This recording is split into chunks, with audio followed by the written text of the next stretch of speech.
What's up, YouTube? Frank Carlino here for Quick Poker, and today we're going over the three crazy hands that happened last night. They actually are going to get crazier as we go, and I'm going to start with the least crazy one. And here we go. Ace Jack suited. This is actually one of my last hands of the night when I had a bigger stack, but it's going to come in third for this video for third most interesting hand.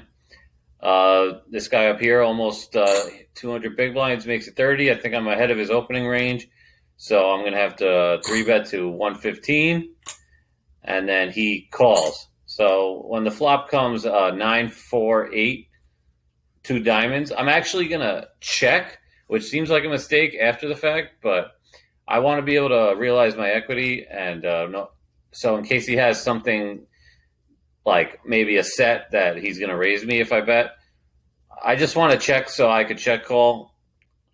I mean, I could bet here, and that's just going to get him off hands that I beat anyway. I mean, he might be stubborn with a pair of tens. He may not believe I have the overpair right away. I just checked.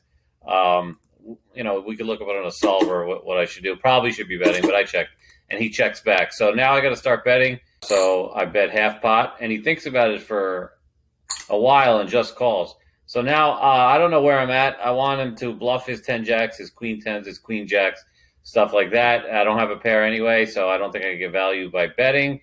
He's not going to call. I mean, he might even have an ace queen. If he checks that back, he'll win, but I'm just going to see what he does.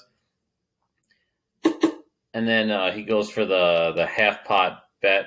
I wind up folding after deliberating for a long time.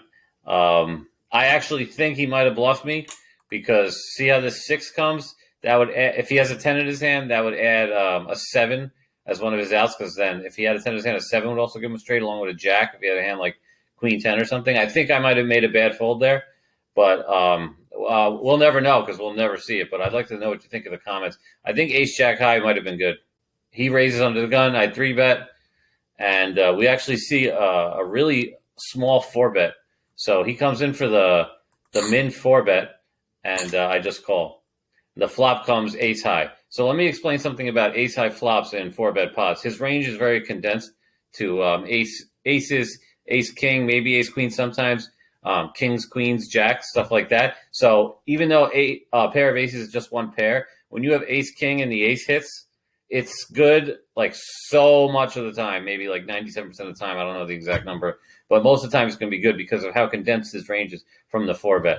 So I'm in position. I'm just going to see what he does. So he bets 172. I mean, maybe we have the same hand. Another diamond. So now if he has like, I don't know, pocket kings or pocket queens with a diamond, he's going to want to continue betting, and he does. And then on the river, it brings a 4-liner, and he checks. So I was very proud of myself for not checking here. 7 beats me, flush beats me. But like I said, because of the 4-bet pot and how condensed his range is, I have to deliver a value bet here. I cannot check this back. If he's checking the flush so he could raise me, then just bravo to him. But I'm proud that I bet 6 here, and he called with something worse. So, yeah. And the most interesting hand of the night, this is just mind-boggling or bottling or whatever you want to call it. I have ace-king suited, and this guy who's been outplaying me for days, he raises, and I 3-bet him. And he just calls. So on the flop comes 7, 4, 7. Check. I pick up diamonds. I check again. The jack comes. I check again so I can check raise him. He bets. I have to raise. And he snap jams. I'm thinking about folding here. I mean, he has to have pocket jacks or pocket fives. So look what he winds up having. Queen jack. Is that a bluff? Is that a value bet? What is that?